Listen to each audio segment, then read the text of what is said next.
Actualité et divertissement, c'est l'émission de Laurent Ruquier et l'extrait d'une autre émission d'Europe 1. Partout, tout le temps. L'Irlande vient de dire non au traité de Lisbonne. La France, quant à elle, le suspend. Et pour le ministre des Affaires européennes, ils doivent revoter pour que l'Europe fonctionne. Il est impossible d'avoir un traité sans que l'Irlande ne ratifie, dit-il. Le ministre était hier l'invité de Dominique Souchier dans C'est arrivé cette semaine. Jean-Pierre Jouyet, bonjour. Bonjour Dominique Souchier. Jean-Pierre Jouyet, vous êtes dans le gouvernement de François Fillon, le secrétaire d'État en charge des affaires européennes. Maintenant que les Irlandais ont voté, que c'est une certitude qu'ils disent non, est-ce que vous répétez ce matin ce que disait jeudi François Fillon? Les Irlandais ont dit non, donc il n'y a plus de traité de Lisbonne. Est-ce que vous dites ça? Le traité de Lisbonne est suspendu parce que, bien évidemment, le non irlandais empêche sa mise en œuvre. Il n'empêche pas que les autres pays qui n'ont pas ratifié puissent le faire, et nous souhaitons qu'ils le fassent d'ici la fin de l'année. Nous reprendrons le dialogue avec nos amis irlandais, voir quelles propositions au terme du processus de ratification ils peuvent accepter pour se prononcer une nouvelle fois sur ce traité. Les juristes ont toujours dit que pour qu'un nouveau traité européen entre en vigueur, il fallait qu'il soit ratifié par tous les États, qu'un seul rejet et il n'y a pas de traité. On est exactement dans cette situation-là. On est exactement dans cette situation-là, vous avez tout à fait raison. Il faut que le processus de ratification aille jusqu'à son terme, c'est-à-dire que les 26 pays, à l'exception de l'Irlande, se soient prononcés. Il faut pendant ce temps-là laisser le temps de la réflexion aux Irlandais, savoir si, moyennant quelques amodiations ou une demande de leur part, ils peuvent revoter. Mais là, il est trop tôt pour savoir qu'est-ce qu'ils vont nous demander. Il doit y avoir un Conseil européen les 19 et 20 juin possible. Nous verrons bien à ce terme quelle est d'une part l'analyse que fait le Premier ministre irlandais et ce qu'ils font. Mais il est clair qu'il n'y aura pas de mise en œuvre du traité de Lisbonne avant le 1er janvier 2009. Maintenant, il n'y aura pas de président de l'Europe le 1er janvier 2009. Non, il n'y aura pas de président de l'Europe, je le regrette, le 1er janvier 2009. Il n'y aura pas de haut représentant ministre des Affaires étrangères le 1er janvier 2009. C'était des éléments qui concouraient à une meilleure visibilité et une plus grande stabilité de l'Europe. Il n'y en aura pas. Il y a 27 pays, il y en a un qui vote par référendum ce traité simplifié de Lisbonne et il dit non. Est-ce que c'est pas ça le plus gênant, Jean-Pierre Jouyet? Comme l'a dit François Bayrou, ce que ce vote révèle comme fossé entre les peuples et les institutions. Il est exact que ce vote révèle qu'il y a un décalage entre les aspirations des peuples à court terme et le projet européen. Le projet européen est un projet, j'allais dire, de moyen terme. C'est une stratégie pour faire en sorte que l'Europe, mieux organisée, soit plus présente dans le monde et pèse sur le cours de la mondialisation. Personne ne le conteste. L'Europe ne représente que 5% de la population mondiale.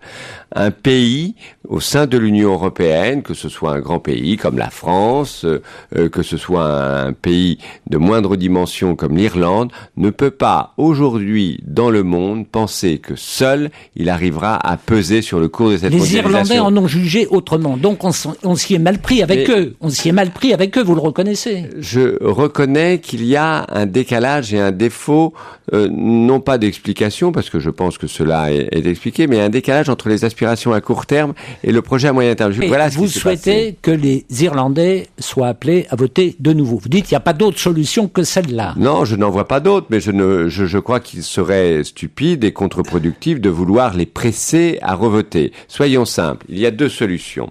Ou bien, au terme du processus de ratification des 26, on se met d'accord avec les Irlandais sur une demande à minimale, qui ne réouvre pas, parce que ça fait 10 ans qu'on négocie les institutions. Ça serait quoi? Ça serait quoi une demande minimale? Aujourd'hui, Dominique Souchier, je ne le sais pas. Ça peut très bien, vous savez que les Irlandais ont un statut neutre, ils peuvent demander d'être exonérés, par exemple, véritablement de ce qui est la politique européenne de sécurité et de défense dans le cadre du nouveau traité.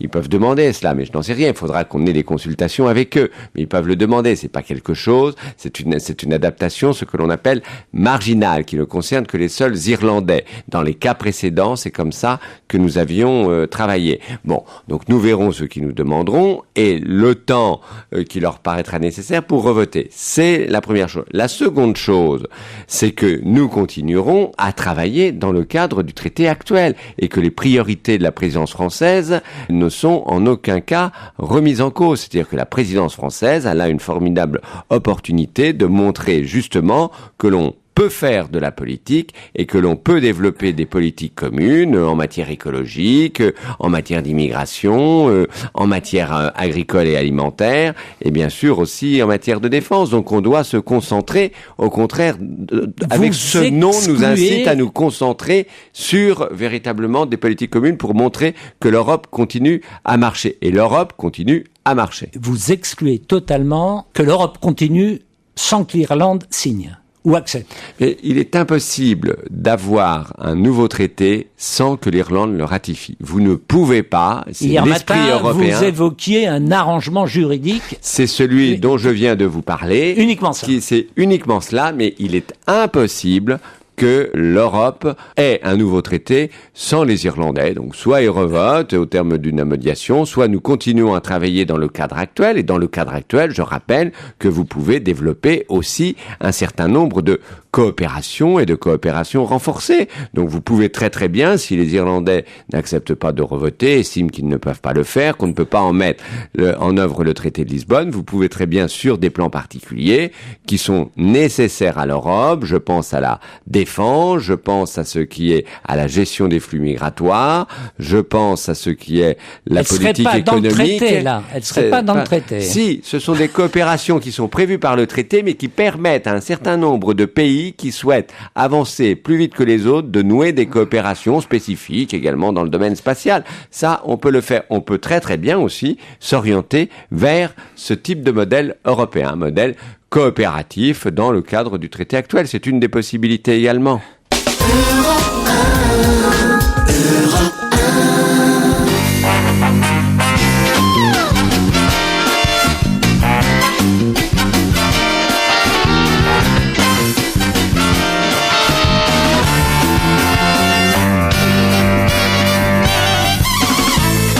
Bonjour et bienvenue sur Europe 1. Jusqu'à 18h. Aujourd'hui, vous allez passer 2 heures en compagnie de Daniel Evenou, Marianne Sergent, Gérard Miller, Jean-Luc Lemoyne et Pierre Bénichou. Oui, alors là, c'est formidable. Ça, vraiment. Et peut-être, dans le cadre de la journée Coluche, Laurent Baffy viendra nous faire un petit bonjour. Ça serait bien. Hein. D'ici à tout à l'heure, parce que c'est aussi une journée Baffy qui est toujours vivant. Hein. Encore que, je l'ai vu arriver ce matin à 8h30, je ne sais pas si à 16h il est toujours vivant, parce que c'était dur pour lui d'arriver à la station ce matin à 8h30. On a celle peut-être qui a le mieux connu Coluche ici, c'est Pierre Bénichou. Oui.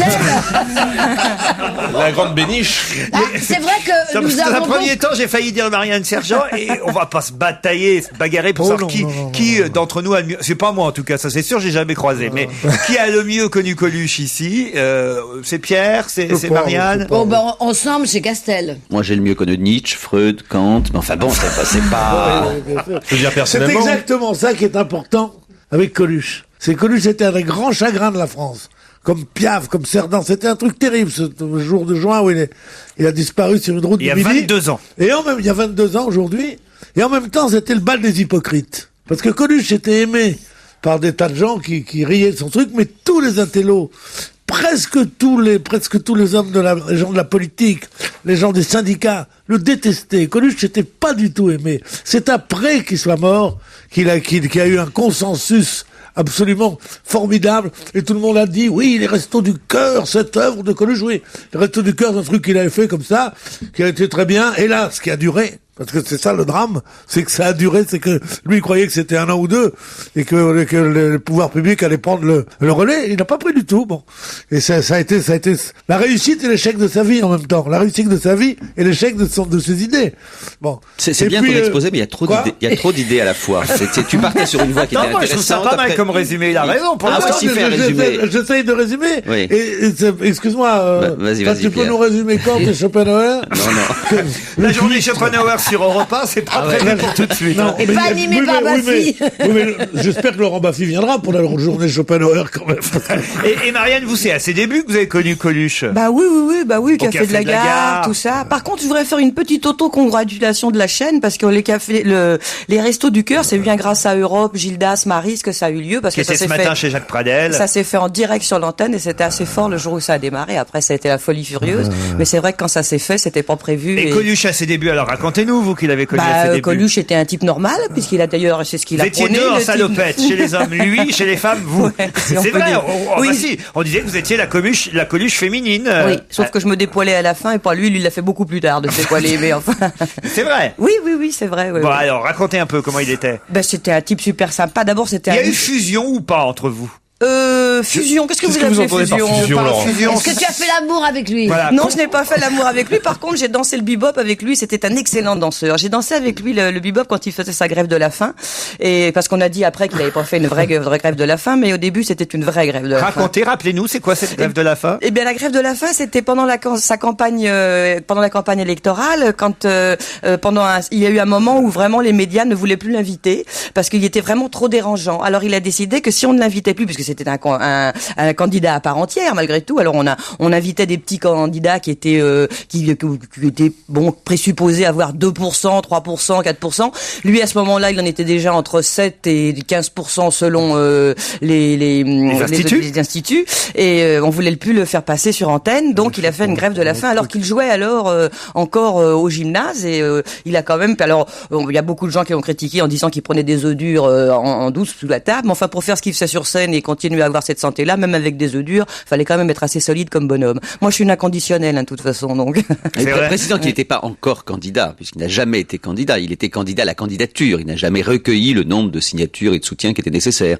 C'était quand même suffisamment important pour que les hommes politiques. Moi, j'ai vu Attali à genoux devant lui, chez lui, rue Gazan, quand même. Tu vois, genre sur le temps de la plaisanterie, c'était quand même, ça se prenait au sérieux. C'est-à-dire qu'il y a eu un moment où même s'il n'avait été crédité que de 2%, il pouvait faire basculer le pourcentage d'un côté ou d'un autre. Donc c'était quand même assez jouissif pour les politiciens. Il a appelé à voter Mitterrand, si je ne me trompe. C'était pas du tout l'avis de Mitterrand. Moi, je me souviens que je suis allé voir Mitterrand un jour. Et je lui ai dit, voilà, moi, je suis plus mitterrandiste que socialiste. Je trouve que je suis intime de Coluche. Et qu'il est en train de faire préparer cette candidature, et il vaut 10, 12 points. Il dit non, il vaut 5, 6 points, en effet. Et je lui dis, mais alors, ça vous intéresse pas, puisque après ça, les gens qui auront voté pour lui voteront pour vous au deuxième tour. Il me dit, en politique, il n'y a pas d'arithmétique du premier tour, mais il y a une dynamique du premier tour. Tous ceux qui vous prennent des voix au premier tour ne vous les rendent pas au second tour. Et alors, je lui dis, alors vous pensez que c'est une mauvaise chose qu'il soit un candidat? Il dit, très mauvaise. Alors je dis, mais vous savez, Coluche, c'est pas du tout un clown vulgaire. Ça, c'est un type qui est formidable, puis son humour est tellement corrosif, tellement salubre, il me fait penser au surréaliste un peu. Il me dit, mais vous me prenez pour Giscard d'Estaing ou quoi? Vous croyez que je sais pas qui est Coluche? Mais je sais très bien qui est Coluche. C'est vrai que c'est un type formidable. Je dis, bon, écoutez, moi je vous demande ça pour savoir si vous préféreriez qu'il soit pas là. Peut-être que je peux essayer de contribuer à le dissuader. Alors il m'a dit, ouais, bon. Et on a parlé de Coluche pendant longuement. Et le lendemain même, un de ses tourneurs, type qui conduisait ses camions et tout ça, a été tué. C'est un crime passionnel. C'était sa maîtresse qui l'avait tué, je sais pas quoi, avec une carabine. Et là, il a eu peur. Il a eu peur parce qu'il croyait, il était dans un moment psychologique absolument très très très difficile où il croyait que tout le monde lui en voulait, que les services spéciaux s'occupaient de lui, parce que comme il avait cette préparation de candidature, les RG lui avaient envoyé 2 flics pour qu'on l'embête pas. Et il était persuadé que c'était des agents secrets qui allaient le buter. Et quand son tourneur a été tué, il a dit c'est terrible. Et il a arrêté. Ouais. Il a dit qu'il ne préparait plus sa candidature. D'abord, c'est pas son tourneur, c'était un des régisseurs qu'il connaissait depuis très longtemps. Après, on s'est aperçu que c'était en effet sa femme qui ça aurait été un crime passionnel. J'étais 2 frères. Oui, mais c'est pas élucidé non plus. C'est des choses qui nous arrangent maintenant. C'est-à-dire que quand on voit ce qui s'est passé c'est pas très drôle tout ce qu'on raconte. Non, enfin, bref. Quand on voit ce qui s'est passé pour Marilyn Monroe, on peut-être que ce sera élucidé il y a des années après. En tout cas, une chose est réelle et qui n'est dite nulle part, c'est qu'il a eu des menaces sur ses enfants, et ces menaces sur ses enfants, fallait bien qu'elles viennent de quelque part, et c'est ça qui l'a fait arrêter. Et tout ce qu'on raconte par rapport au fait qu'il a arrêté, qu'il soit dégonflé, que machin, etc., c'est pas vrai. C'est parce qu'il a eu des menaces sur ses gosses, et puis ça, c'est une chose qui est très importante. Alors moi, là, je suis allé voir ça vient des RG ou d'ailleurs, j'en sais rien, mais enfin, c'est ça qui l'a fait décrocher. Mais oui. Moi, je suis allé voir donc un jour, ça m'amuse ton anecdote avec Mitterrand, je suis allé voir un jour le général de Gaulle, je lui dis, mon général, lui, il avait un problème avec sa zapette, il n'arrivait pas à se servir de la télécommande. Je lui dis, mon général, est-ce que vous voulez... Tais-toi, oui. Qu'est-ce qu'il est con, celui-là, alors vraiment, je te jure. Mais non, mais c'était pour rire, je sais bien, ma poulette. C'était pour rire. De toute façon, je savais bien que c'était une mauvaise idée, cette journée Coluche. Mais quand je dis pas qu'il s'est dégonflé, je dis que les menaces, les trucs comme ça, c'était très flou dans sa tête, tout ça.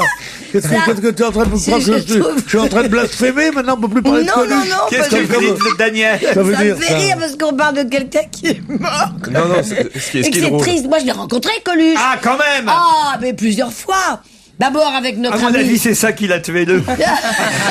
Le camion s'appelait Daniel Evenou.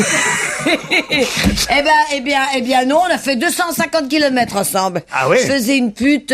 Je faisais 250 une pute km, respect. bretonne dans un film de Patrice Lecomte qui s'appelait Les WC sont fermés de l'intérieur. Ah oui, c'est vrai. Avec Jean Rochefort, et il s'était, je crois, engueulé avec Rochefort, avec Patrice Lecomte, et on est rentré à Paris. Je peux vous dire qu'il roulait vite, hein, voilà.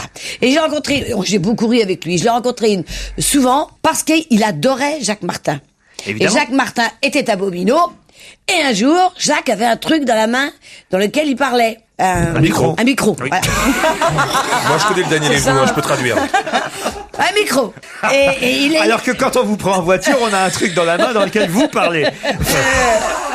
Oui, mais bon, ça faut se pencher. Alors, Jacques avait un truc de son micro et Coluche venait le voir et l'admirait, et un jour il lui a offert un très beau cadeau, son micro HF. J'ai jamais la lettre d'après moi. Ça veut dire quoi? Ça veut dire quoi, HF? Haute fidélité. Haute fréquence. Oh oui, haute Je crois que fidélité. moi, j'ai une Daniel Evenou HS. Oui, c'est ça. J'ai toujours peur, voilà. Et puis, avec Véronique, sa femme, c'était quelqu'un qui adorait manger et qui adorait boire. Alors, c'est ça aussi dont il faut parler. C'était un homme qui a fait la fête. Et on faisait la fête jusqu'à 5h du matin. Et j'ai bien picolé. Ouais. J'ai bien ri.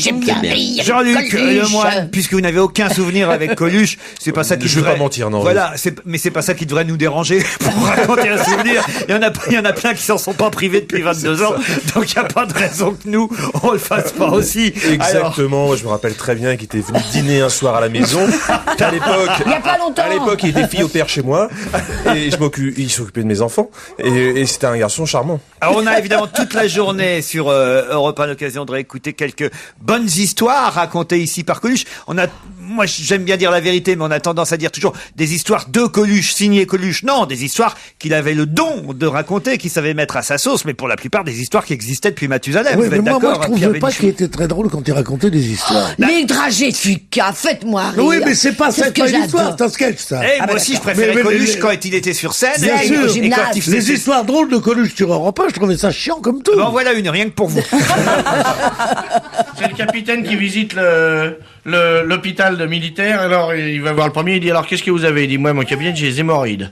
Et comment on vous soigne? Eh ben, avec un coton et un badigeon, si vous voulez. On me passe le coton, le badigeon. Très bien. Et ça va mieux? Oui, oui. Et qu'est-ce que c'est votre soin le plus cher? Ben, c'est de guérir pour retourner à la guerre. Ben, c'est très bien. Et alors, numéro 2, qu'est-ce que vous avez, vous, comme a dit? J'ai des hémorroïdes. Ah bon? Et comment on vous soigne? Ben, coton, badigeon, et puis, mon souhait, c'est comme mon camarade, c'est de retourner à la guerre, d'être en forme. Et il arrive au bout comme ça, et, là, et vous, qu'est-ce que vous avez comme maladie? Coqueluche. Ah, vous avez la coqueluche? Ah bon? Et comment vous soigne? Bah pareil, coton badigeon. Et alors, qu'est-ce que c'est votre souhait? Bah ça serait qu'on change le coton. Oh, quelle horreur. Bon. Et ben voilà. C'est pas très drôle, quoi. Mais il méritait 1000 fois mieux que ça. Il méritait qu'on aille le voir sur scène. Ça a été un génie. Sur scène, c'était formidable. Il a inventé un truc. Tandis que quand il racontait des histoires, alors c'est Marcel qui dit machin, c'est pas très drôle. Je pense que grâce à cette émission sur Coluche, on va faire l'émission la moins drôle de l'année. Ah oui, c'est sûr. Non mais Pierre, vous l'avez particulièrement bien connu aussi. Et d'ailleurs, on écoutera peut-être d'ici à la fin de cette émission le fameux Misère, la chanson au début de laquelle il vous rendait hommage à chaque fois, puisque à peu près 2 fois par semaine, on a des mails qui nous arrivent ici à Europe 1 d'auditeurs qui nous questionnent et qui nous disent: est-ce que le fameux Bénichou dont parle Coluche au début de cette chanson, c'est votre Pierre Bénichou? Et à chaque fois, on redonne la réponse ici. Alors une dernière fois, aujourd'hui, en cette journée de commémoration, est-ce que vous pouvez expliquer pourquoi il disait sur une musique de Pierre Bénichou et des paroles de Misère? Bon, moi, on était très, très potes. Bon. Alors, et puis un jour, il me dit, regarde ça, Misère, parce que je le faisais chier à lui chanter des chansons à texte, tu vois, des chansons. Comme ici. Oui. Comme ici, oui. Mais c'était ton humoriste, c'était pas comme... Bon, et alors, donc un jour, il fait une chanson parodique de ça, et il dit, sur des paroles de Pierre Bénichou, et je lui dis, mais pourquoi tu me ça? Il dit, ça me fait marrer de mettre ton nom, tout ça. J'ai dit, mais tu sais que si tu mets ça, moi, je vais toucher les droits d'auteur. Parce que je vais dire que c'est moi qui l'ai écrit, puis j'ai des paroles de Pierre Bénichou, il n'y a pas de raison. Parce qu'il me faisait chier avec les droits d'auteur tout le temps, parce que il avait à un moment un petit dictaphone dans la main. Et quelqu'un disait, comment vas-tu haut de poil? Il disait, comment vas-tu haut de poil? Bon. Alors, il répétait le truc, il donnait ça à Sénat, comme il disait, parce qu'il était assez dur avec ses copains qui travaillaient pour lui à Sénat, qui lui faisait tous les matins 20 pages de tout ce qu'il avait dit dans son dictaphone. Et il en restait une qu'il venait faire à Europe 1 l'après-midi. Et alors, il était un jour, quand je le vis avec un dictaphone, je dis, tu charries quand même un dictaphone que tu répètes les plaisanteries plus ou moins bonnes des autres, mais là, un dictaphone quand même. Il me dit, mais alors, qu'est-ce que tu nous emmerdes? T'en fais rien, toi. Dans ce métier, c'est le premier à la SACEM qui a gagné. Bon. Alors, il m'avait fait ce truc-là, et on rigolait sur la SACEM, et je lui ai dit, alors il me dit, j'ai trouvé, et il a mis comme ça, tu pourras pas revendiquer la paternité de ce truc-là, il a mis sur des paroles de Marie Grospierre et une musique de Pierre Bénichou. Donc, c'est de moi dont il parlait, mais j'ai rien à voir avec ce texte. Évidemment. Je tiens à vous demander le vagin de votre fille. Vous voulez dire la main? Non, si c'est pour faire ça avec la main, j'ai la mienne. Voilà. Voilà une blague de Coluche, par exemple, qu'il a pu raconter sur Europe 1. Mais écoutons plutôt Misère avec cet hommage à Pierre Bénichou en début de chanson. De Jean-Louis Chotard et Gérard Grandjean, sur une musique de Pierre Bénichou et Marie Grospierre, Misère. Misère, je vous le dis tout de suite, c'est le nom qu'un type a donné à son chien, parce que il est comme lui, il l'a trouvé dans la rue, si vous voulez, et que il est comme lui, alors il le comprend, parce que comme il est né dans la rue aussi, il le comprend. Je me comprends. Des fois, on a plus de contact avec un chien pauvre qu'avec un homme riche, hein. Là, dans la gueule. On prend plein la gueule, ils s'en rendent pas compte. Tirer là-dedans, il fait chaud. De Jean-Louis Chotard et Gérard Grandjean, sur une musique de Pierre Bénichou et Marie Grospierre, Misère. Misère, c'est toujours sur les pauvres gens que tu t'acharnes obstinément. Misère, ça sera donc toujours les salauds qui nous boufferont le caviar sur le dos. Misère, tu te fais l'ennemi des petits, tu te fais l'allié des pourris, L'argent ne fait pas le bonheur des pauvres, ce qui est la moindre des choses. Convenons-en. Misère, peut-être qu'un jour ton président sentant monter notre colère. Misère, devant les peuples sans frontières, alors il s'en mordra les dents. Misère, tu repartiras d'où tu viens, en emportant tous tes chagrins.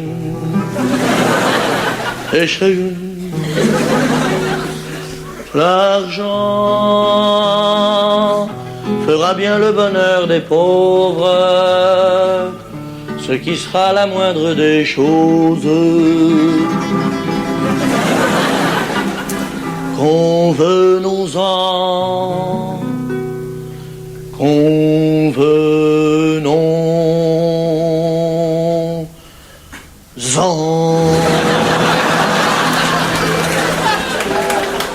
Et voilà.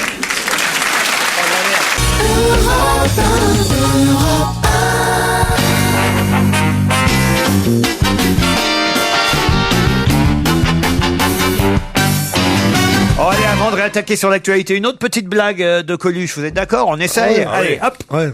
Alors ça là, c'est une histoire juif. Que cela passerait là, juiferie.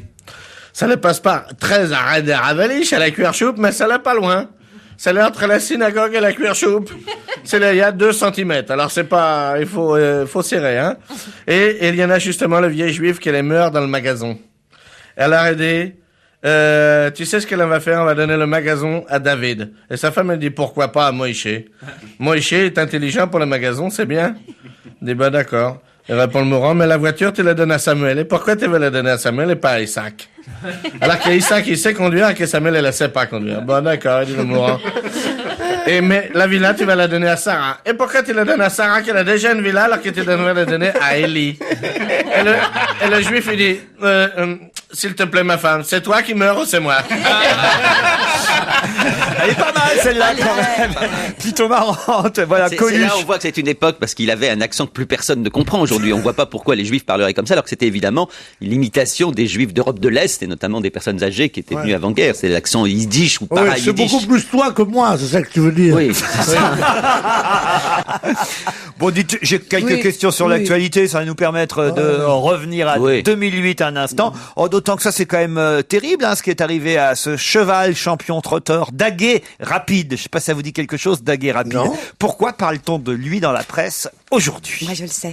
Allez-y. Parce qu'il s'est fait enlever, parce que c'est un excellent fornicateur de juments. Ouais. Et que ça vaut très cher. Je crois que c'est genre une brique ou une brique 5, ou enfin, je ne sais pas en euros combien ça peut donner. À chaque fois qu'il tire un coup, dans une jument, évidemment, eh bien, ça coûte très cher et il s'est fait enlever. Eh oui, chaque saillie est facturé 10 000 euros. Il a déjà effectué 150 saillies et on vient d'enlever ce célèbre champion trotteur français de son box en Italie, à Mordano, près de Bologne. Et 4 individus ont pénétré pendant la nuit dans l'écurie et sont repartis avec ce pur sang. Daguet Rapide. Excellente réponse de Marianne Sergent. Daguet Rapide, un cheval qui avait une liste de plus de 200 juments demandeuses de sa semence, très convoitée. On est compte, hein, quel bonheur. Ah là là, Oh non, mais c'est c'est drôle que ce soit formidable. les juments qui soient demandeuses. Je crois que c'est plutôt les propriétaires qui sont demandeurs. Ça, c'est vrai. Je n'ai rien contre les étrangers, disait Coluche. Le problème, c'est que d'une part, ils parlent pas français pour la plupart, et selon le pays où on va, ils parlent pas le même étranger. Bon, ça, c'est très drôle. Ça, c'est plutôt très marrant quand même. Ah oui. Autre question sur l'actualité, ou peut-être plutôt un commentaire, parce que vous avez vu la presse qui est terrible contre Raymond Domenech, notre sélectionneur qu'on aime tant, parce que voilà. Non, hier, vous aviez pas les mêmes discours, c'est bizarre. Ouais, parce qu'il change d'avis comme de Mais chemise. pourvu surtout que sa fiancée accepte le mariage. Ah oui, ça c'est pas gagné. Hein. Ça c'est pas sûr parce qu'il faut admirer Parce un qu'elle a homme. plusieurs demandes de footballeurs, croyez-moi. C'est justement ça l'histoire, c'est que c'est pas l'histoire. gagné, quoi. Non, mais- S'il avait gagné, cette histoire de proposition de mariage, tout le monde, là, dans les journaux, il y en a plein ce matin. S'ils avaient gagné, évidemment que c'est très bien de faire une proposition directe, c'est merveilleux, c'est romantique, c'est féerique, mais à partir du moment où ils ont perdu, il aurait mieux fait de fermer sa gueule. Mais quoi, non, c'est mais ça, le- peut-être qu'elle l'aime et qu'elle va dire oui. Mais qu'est-ce que pense vous en que savez? on s'en tape. La télévision a été ignoble. Alors, les allez-y. journalistes ont été immondes. La télévision, c'était incroyable. Vous avez vu dans ce match, bon, c'était un match loupé. C'était un mauvais match. Il a peut-être été pas un très bon entraîneur. Mais la télévision qui s'attardait sur ce visage, comme ça, pour essayer de voir s'il avait vraiment l'air triste ou pas. On avait l'impression de la mort de Ceausescu. Ils étaient là, comme ça, à le regarder, comme ça, cet œil.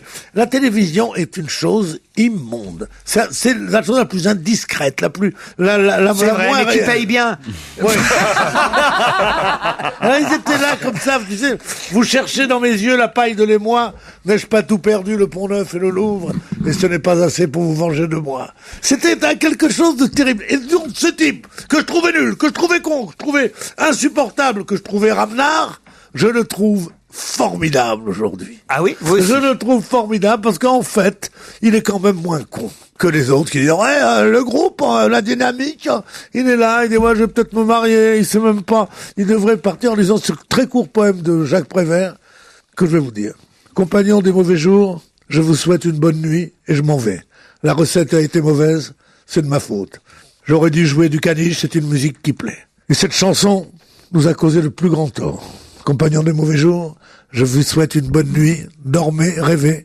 Moi, je prends ma casquette, et puis 2 ou 3 cigarettes dans le paquet, et je m'en vais. Voilà ce qu'il devrait faire, Madame Domenech. Voilà. C'est joli, ça. Voilà. Super. Ah oui, mais il l'a pas fait, c'est tout le problème, c'est ce qu'on lui reproche. S'il l'a pas fait, il va le faire. Non, il a l'air plutôt de vouloir s'accrocher, Domenech. Il faut dire les choses comme elles sont. Moi, je comprends bien Domenech qui s'accroche parce que Raymond Domenech perçoit par mois un peu moins de 40 000 euros bruts. Il est payé sur 14 mois. Sa rémunération s'accompagne de primes de match et d'un pourcentage sur les partenariats des Bleus. Ainsi, il touche environ 30 000 euros par victoire et 15 000 à chaque nul. Avec son seul salaire, Domenech, sous contrat jusqu'en 30 juin 2010, doit encore percevoir 1,1 million d'euros. Donc je pense que tout ça, il en a rien à cirer, quoi, tu vois. Tout va bien pour lui. Sincèrement, parce que évidemment que c'est des grosses sommes, mais par rapport à ce qui se pratique, notamment dans les sélectionneurs des autres nations, c'est pas énorme, c'est un des moins bien payés. Hein. Non mais ça je m'en tape, moi, si tu veux. Je vais te reprendre une phrase de Coluche que j'aime beaucoup, c'est ma préférée. Les riches auront de la nourriture, les pauvres auront de l'appétit. C'est ce que je veux dire. Hein, c'est oui, mais d'accord, mais êtes-vous si pauvre, ma petite Marianne Sergent, pour vous mettre du côté des pauvres? Je veux bien que les riches soient des sales cons, mais il faut bien qu'il y en ait quand même. Puis en plus, il faut jamais dire du mal des riches. On sait jamais ce qui peut vous arriver. Hein. Il y en a une de bien connue à ce propos, c'est le monde appartient à ceux dont les ouvriers se lèvent tôt. Celle-là, elle est quand même assez superbe. Mais revenons au football et à Domenech, parce que j'ai une question à vous poser. C'est que le match a été énormément suivi sur M6. C'est même le record absolu détenu par la chaîne pour ce match France-Italie, 15,4 millions de fanas du ballon rond, un pic enregistré à 21h18. Jamais M6 n'avait connu un tel score, un tel nombre de téléspectateurs. Record absolu qui était détenu jusqu'alors par quoi? Par un autre match? Sur la chaîne elle-même? Sur la chaîne elle-même, évidemment. Par un discours de quelqu'un? Je crois que c'était pas un match de foot. Non. Par un film? Le Loft. Et quelle émission du Loft? La première. Pas la première. La finale du premier? Non, la deuxième émission du Loft. Voilà. Le record absolu de nombre de téléspectateurs sur M6, c'était la deuxième émission de Loft Story en 2001. Et oui, déjà en 2001. Et ça y est, le record est battu depuis cette semaine par le match France-Italie. 15,4 millions de fans de foot. Pourquoi, Gérard? Non, j'avais compris 4 millions, je comprenais pas du tout. 15. Alors, lors du dernier carton de M6, vous avez récupéré Stevie. Là, vous comptez récupérer qui pour l'année prochaine? Je pense qu'on pourrait prendre Raymond Domenech, il a l'air rigolo. Franchement, je pense qu'il a du verbe, il a quelque chose, hein, franchement. Ah oui. Il est beau. C'est que Libération rappelle que ce matin, que c'est peut-être à cause d'eux que Domenech a fait cette déclaration à la fin du match, à la fin de la défaite française, parce que Libé a fait il y a quelques semaines, il n'y a pas si longtemps que ça, c'était le Libé du 9 juin dernier, un portrait d'Estelle Denis. Et à un moment donné, pour les besoins du portrait, la journaliste de Libé a demandé à Estelle Denis si elle avait gravé son nom au bas d'un parchemin pour le mariage avec Domenech. Estelle Denis a répondu que le sélectionneur ne lui avait pas encore demandé sa main. Et elle avait ajouté, c'était écrit dans Libé, « Je ne suis pas sûr que le mariage m'intéresse vraiment, mais je voudrais juste qu'il fasse la démarche. » Et ça, c'était dans le portrait de Libé, il y a quelques jours, quelques semaines. Donc elle est capable de lui dire non. Voilà, exactement. Et peut-être en fait qu'il l'a fait, pas dans l'espoir qu'elle lui dise oui, mais qu'il l'a fait parce que tout simplement, il avait envie qu'il le fasse. Tu crois vraiment qu'il espère qu'elle dise non, toi? Non, moi je pense qu'il est persuadé de son coup, parce que sinon là, pour le coup, il est vraiment ridicule. Ils ont déjà un bébé. Ce que je trouve extraordinaire, mais je suis à 100% d'accord avec ce que Pierre a dit tout à l'heure, mais ce que je trouve extraordinaire, c'est que cette demande en mariage public, qui a un petit côté ridicule, mais en même temps touchant. Tout le monde trouve ça d'un grotesque absolu, alors que... C'est charmant. Alors que, voilà. Il le dit dans l'intimité, il n'y a que 15 millions de personnes qui le regardent. Je trouve ça tout à fait émouvant que justement, au moment où le glaive va s'abattre sur son cou, il réclame finalement la bourse. Il y a une autre phrase reprochée, non pas à Raymond Domenech, celle-là, mais reprochée à Thierry Roland et Franck Leboeuf, les commentateurs du match, France-Italie d'avant-hier soir. Et c'est sur Europe 1, d'ailleurs, dans l'angle de sport, qu'hier, Denis Balbir a dit que c'était faire preuve de racisme que d'avoir pu dire, et c'est ce qu'auraient dit Thierry Roland et Franck Leboeuf, moi je me souviens pas avoir entendu, que les Italiens étaient juste bons à faire des pâtes et des plongeons dans la surface de réparation. Vous avez entendu ça? Ah non, j'ai pas entendu. Moi non plus, j'ai pas entendu ça. Ça m'étonne pas des personnes dont on parle, parce que ce sont des gens qui ont un parler populaire. Et que c'est pas être raciste que disent, les Italiens, ils sont meilleurs pour les macaroni. Bon, c'est pas grave de dire ça. Mais ça m'étonne pas qu'ils aient dit ça. Ils disent pas juste bon à faire des pâtes et des plongeons. Alors là, tout à l'heure, j'étais avec quoi? Mais non, tu défends Thierry Roland, qui est quand même... Mais non, mais je défends Thierry Roland parce que je défendrai aussi du football. C'est jamais qu'un commentateur de football. Bien sûr.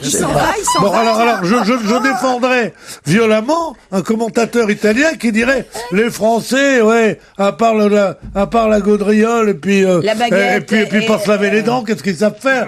Mais c'est normal. Mais oui.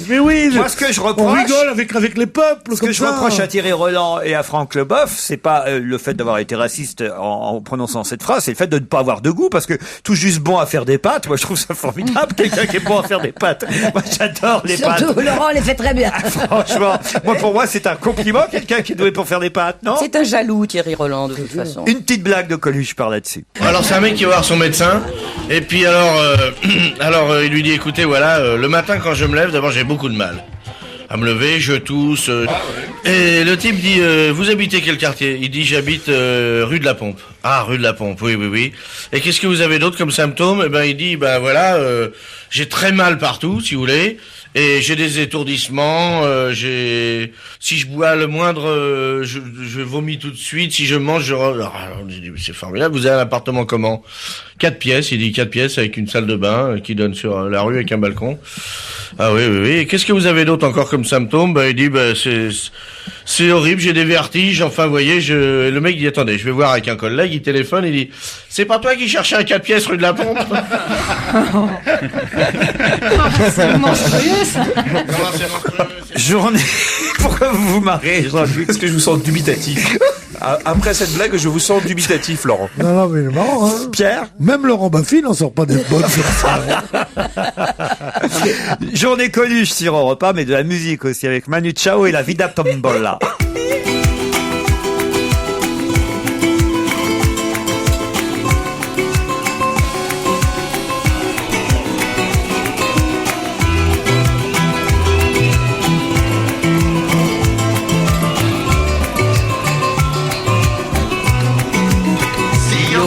Maradona, viviría como él. Si yo fuera Maradona, frente a cualquier portería. Si yo fuera Maradona, nunca me equivocaría. Si yo fuera Maradona, perdido en cualquier lugar. La vida es una tómbola, de noche y de día. La vida es una tómbola, y arriba y arriba. La vida es una tómbola, de noche y de día. La vida es una tómbola, y arriba y arriba. Si yo fuera Maradona, viviría como él. 1000 cohetes, 1000 amigos, lo que venga 1000%. Si yo fuera Maradona, saldría a Mundiovisión, para gritarles a la FIFA que ellos son el gran ladrón. La vida es una tómbola, de noche y de día. La vida es una tómbola, y arriba y arriba.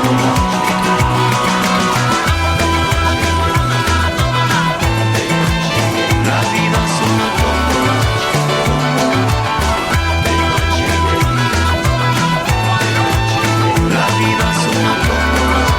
tómbola, tómbola. Si yo fuera Maradona, viviría como él, porque el mundo es una bola que se dio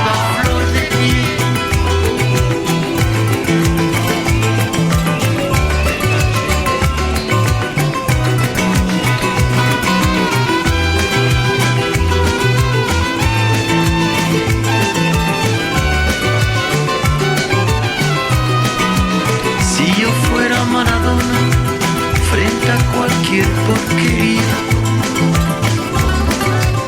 Nunca me equivocaría si yo fuera Maradona y un partido que ganar. Si yo fuera Maradona, perdido en cualquier lugar. La vida es una tómbola, de noche y de día. La vida es una tómbola, y arriba y arriba. La vida es una tómbola, de noche y de día. La vida es una tómbola, tómbola, tómbola, tómbola.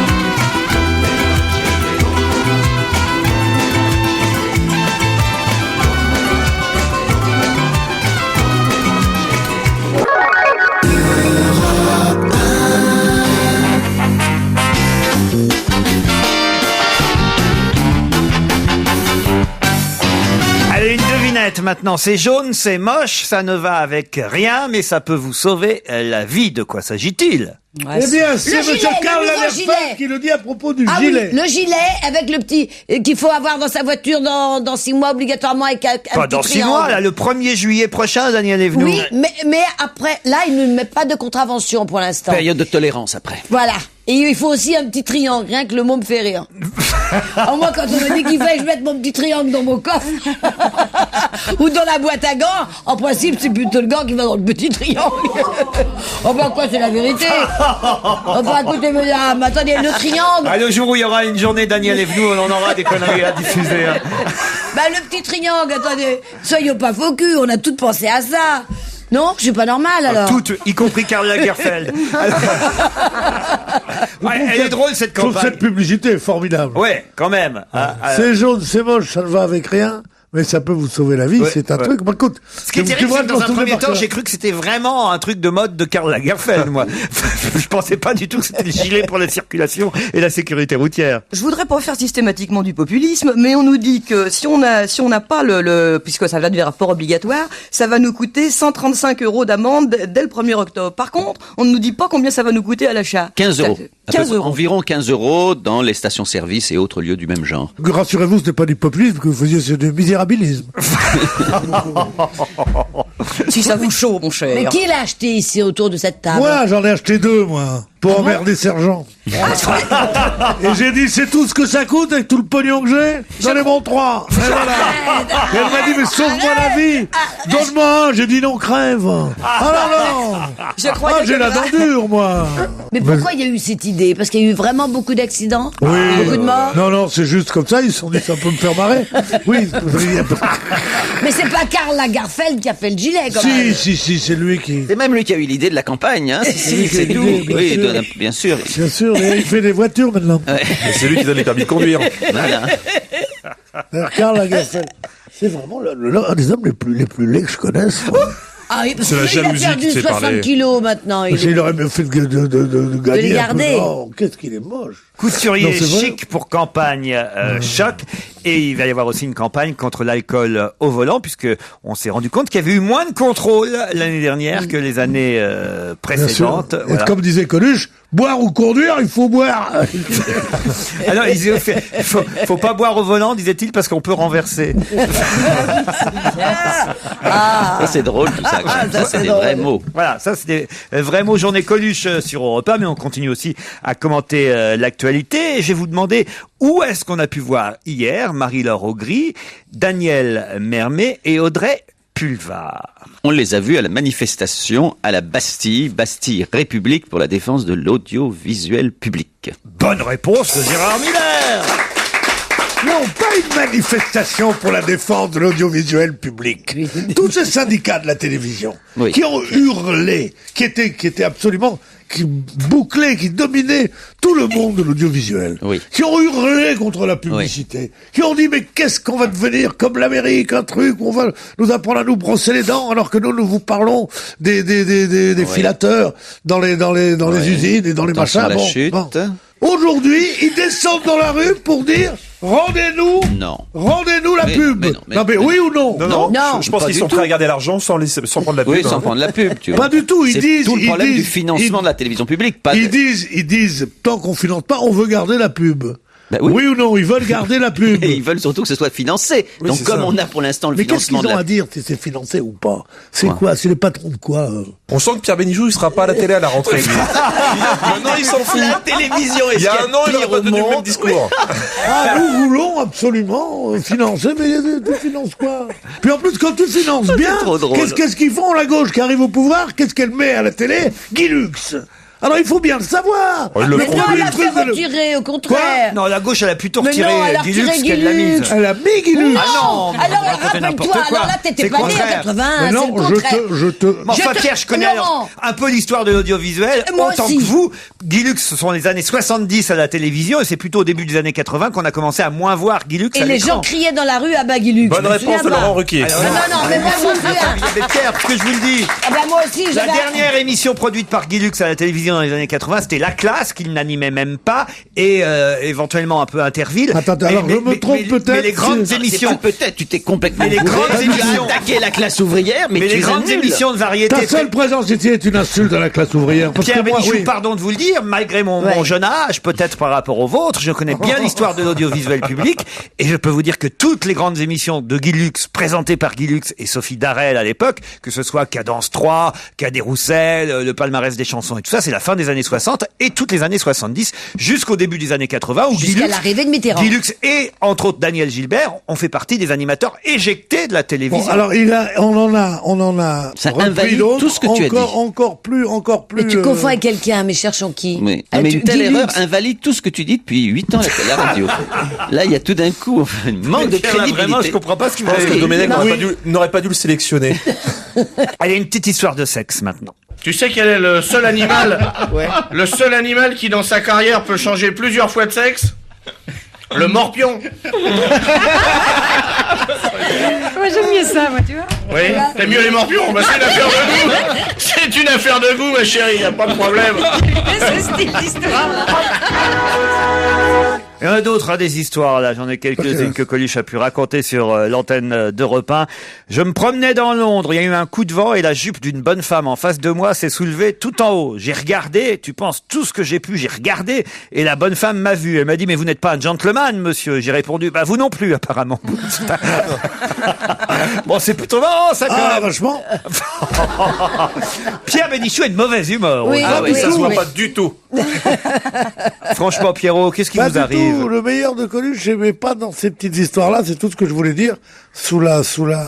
D'ailleurs, avec l'accord de Marianne Sergent. C'est vrai, je suis tout à fait d'accord. C'est sur scène qu'il fallait le voir. C'était vraiment un mec de scène. C'était génial sur scène. Bah, c'est comme il est mort maintenant, on peut plus. Donc, Si, non, tu peux le C'est voir. pas faux ce que dit Gérard Non, Miller. non, nous sommes au 21e siècle et il y a des DVD qu'on peut regarder. Tu vois, c'est et ça qui est c'est pas- chouette. Ouais, c'est vrai. C'est pas la même que nous sommes d'accord, ce n'est pas du tout la même qualité spectacle vivant. de rapport, mais c'est toujours quand même, on peut quand même le voir, quoi. Tony Martin a Oui. aujourd'hui 95 ans. C'est un homme qui doit être particulièrement triste. Pour quelle raison? Il a perdu quelque chose.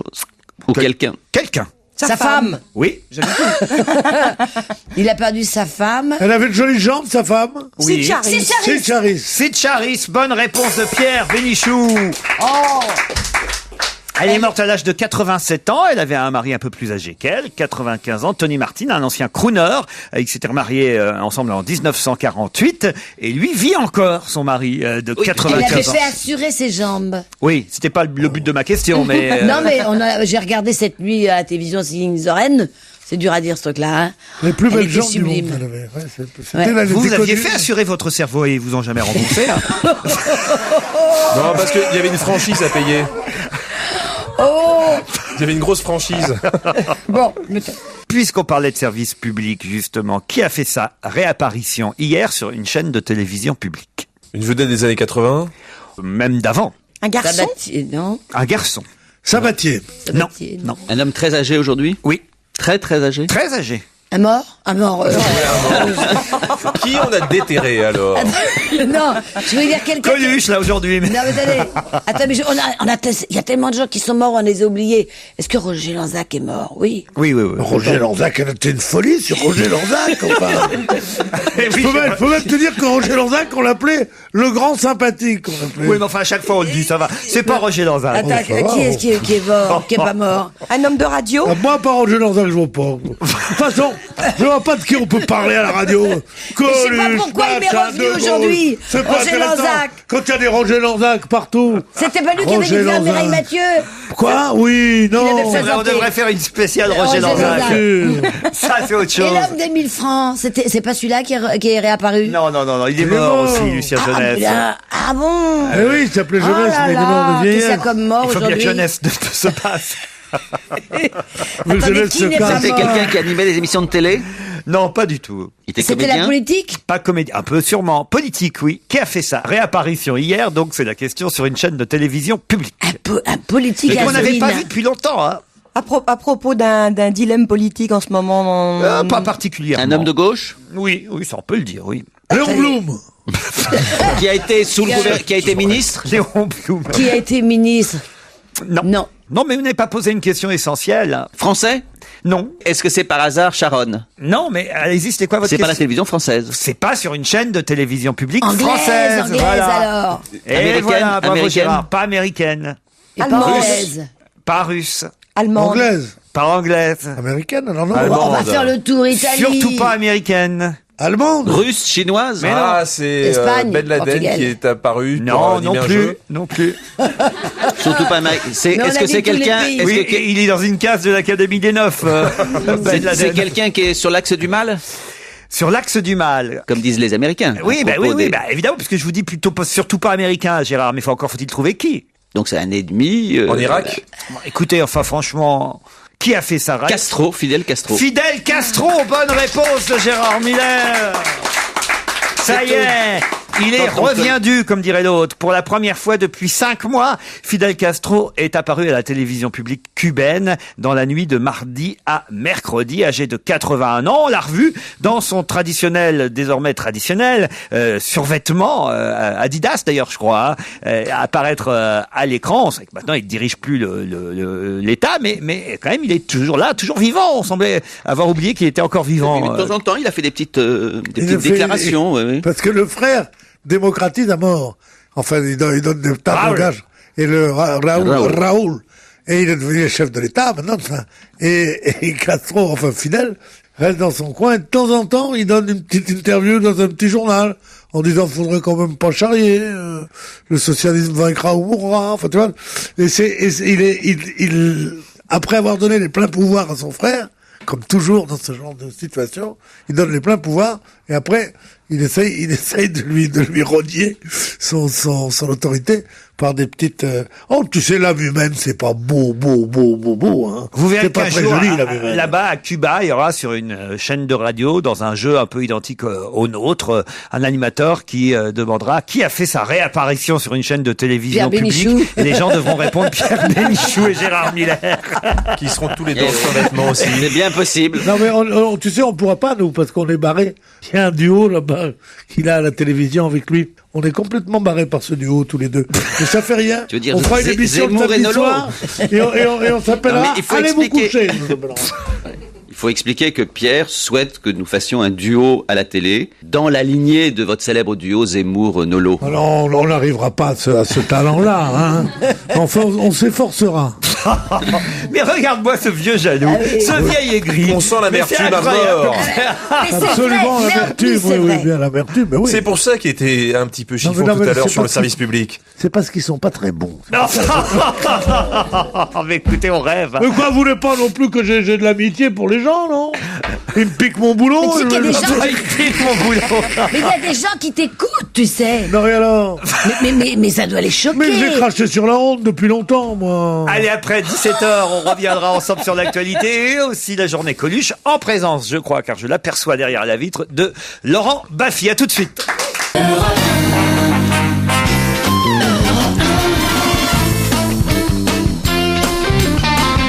C'est la deuxième heure dont on va se gêner, toujours avec Marianne Sergent, Daniel Evenou, Jean-Luc Lemoyne, Pierre Bénichou, Gérard Miller et l'arrivée dans notre studio de Laurent Baffy. Bonjour Laurent. Bravo.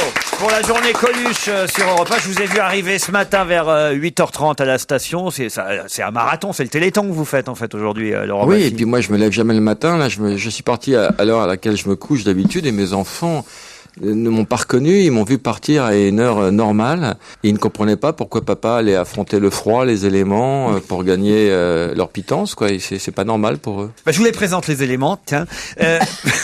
Parce que alors, on est très partagés autour de cette table, autant vous dire, sur cette journée Coluche. Pierre Bénichou dit oui, on passe pas le meilleur de Coluche. Coluche, c'est pas les blagues sur Europe 1. Coluche, c'est avant tout un mec sur scène. Il y a Marianne Sergent. Je dis la même chose là-dessus. Continue à penser que Coluche a été assassiné. Vous avez Daniel Evenou qui raconte comment elle a fait. Ardisson. Voilà. Par qui? Par Monsieur Ardisson. Il a été assassiné par Monsieur Ardisson. Assassiné, c'est un bien grand mot, mais le routier s'appelait Ardisson. Le routier qui a tué Coluche. C'est pas vrai. Si. Vous êtes sûr de ça? Vérifié. Voilà, il fallait un spécialiste qui arrive. Ardisson m'a tué. C'était vous le copilote alors? C'est pour ça que Non, c'était un pauvre type qui a fait une marche arrière stupide et qui s'appelait Ardisson, voilà. Daniel Evenou, je vous la présente. Elle a fait une pipe à Coluche une fois sur 250 km. Voilà ce qu'elle nous a raconté tout à l'heure. Jean-Luc Lemoyne n'a rien à dire sur Coluche. Absolument rien. Il est content d'être là quand même. Quant à Pierre Bénichou, je l'ai dit, c'est le célèbre Pierre Bénichou de la chanson Misère, Misère. Mais si, Pierre, faut le dire, voilà. Et Gérard Miller, c'est celui qui a tout lu Freud. C'est bien, je vais me repérer maintenant. Voilà, vous avez à peu près les éléments qui sont là, non pas contre vous, mais avec vous. Si vous aviez quelque chose à ajouter sur Coluche aujourd'hui dans notre émission, qu'est-ce que vous diriez, Laurent Baffy? Je dirais qu'évidemment, je peux comprendre que ces hommages perpétuels puissent un petit peu saouler les gens parce que ça fait 20 ans. Je pense que les rediffusions ont tué une deuxième fois Coluche depuis plus de 20 ans, mais en même temps, c'est quand même bien d'en parler. Alors chacun y trouvera le sketch qu'il aime bien ou d'autres seront saoulés parce que c'est trop. Mais c'est quoi la solution? On ne peut rien diffuser, c'est pas ça non plus. Mais c'est vrai que je pense que les médias ont fait vieillir prématurément ces sketchs parce qu'ils les ont exploités jusqu'à la lie, quoi. Je voudrais aller dans le sens de Laurent Baffy, puisque nous en avons deux aujourd'hui comme papa. Et une des phrases de Coluche qui correspondrait bien, c'est m'aide pas, j'y arrive déjà pas tout seul. Et c'est un peu ça le propos. Quand on repasse des vieux machins comme ça, c'est vrai qu'il vaut mieux passer des sketchs en entier. Moi, mon gamin qui a 17 ans, il connaît pas les blagues comme ça, les blagasses là, mais les sketchs, il les connaît alors qu'il était mort quand Coluche. Et puis s'il était là depuis plus de 20 ans, il aurait fait tellement de choses et ce qu'on passe maintenant lui paraîtrait tellement loin que on peut pas passer ce qu'il n'a pas fait. Si avec la nouvelle technologie, on peut peut-être arriver à faire ça.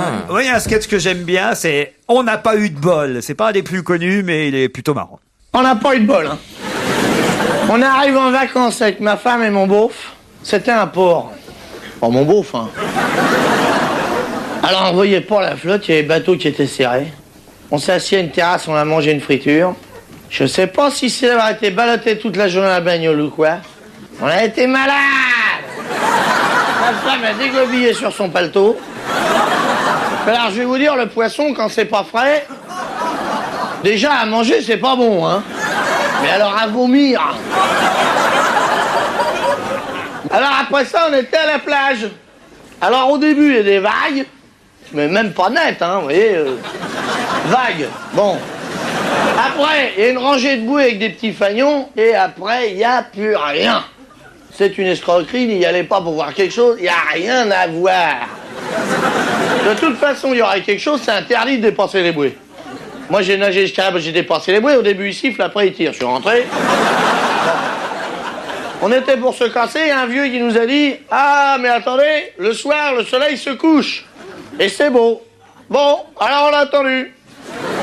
Effectivement, le soir, le soleil se couche, c'est beau. Bon, allez, on se casse. Non, attendez, le lendemain, il se lève. Oh, alors c'est tous les jours. On a attendu le lendemain, effectivement, le soleil se lève, c'est très beau. Bon, allez, on se casse. T'achètes 2 cartes postales, une du lever, une du coucher, y a pas de raison de rester là que pour ça, hein. Quand on a vu ça, on est reparti avec ma petite femme, mon beau-frère, on est monté dans ma bagnole. Je devrais dire avec ma femme, on est monté dans ma petite voiture, hein. Parce que c'est pour ça que j'emmène mon beau-frère, c'est pour la rentrée, la sortir de la bagnole. Oui, mais elle est jolie, en fait. C'est vrai, on aurait du mal à lui faire des gants dans mon short, mais au moins, quand je campe, j'ai pas l'impression de dormir sur la route, hein. Alors on est reparti, et on est parti. On est parti, bon, on partait. Ça faisait bien 3,5 litres de pinard que mon beauf dormait. Quand j'ai demandé à ma femme de me passer la bouteille qui était sous son siège, vu que c'est là que c'est le plus frais. Et surtout que ma femme, elle a que ça à foutre derrière. Encore que ça soit pas non plus très pratique pour elle, parce que quand on la rentre, faut quand même pousser. Et elle épouse la forme de la lunette arrière, vous voyez. Puis elle a les baleines de la capote incrustées dans le dos. C'est joli, mais faut aimer, c'est un truc, faut être connaisseur. Ah oui, parce que je vous l'avais pas dit, ma bagnole, c'est une décapotable. Je vous le dis, c'est très important, vous allez voir plus tard, c'est à cause des tonneaux. Alors nous, on roule toujours avec la capote fermée, hein. Sans ça, avec ma femme, ça est prise au vent, on n'avance plus, hein. Ou alors à la voile avec son maillot, mais on peut pas aller partout, faut qu'il y ait du vent. Faut prendre les renseignements la veille, c'est dans une autre langue, bon, enfin bref. Alors, on roulait peinard quand on est rentré dans l'autre con, là. Enfin, je dis l'autre con, on peut pas l'accabler non plus, hein.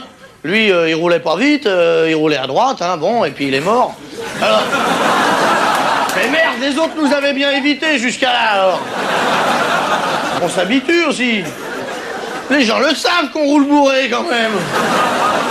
Alors, sous le choc, on a fait 6 tonneaux. J'aurais pu faire mieux, mais je n'étais pas en forme. Eh ben, je crois que c'est les tonneaux que ma femme a pas aimé. Le médecin, il me l'a dit, hein. Ah, il m'a dit, quand elles ont la tête comme ça rentrée dans les épaules, c'est qu'elles sont pas contentes, hein. Oh, c'est marrant, mais c'est pas drôle, c'est les nerfs. On va dire, c'est les nerfs. Elle avait toute cassée quand ils l'ont ramassée, les os sont tombés dans le fond, ça faisait un bordel.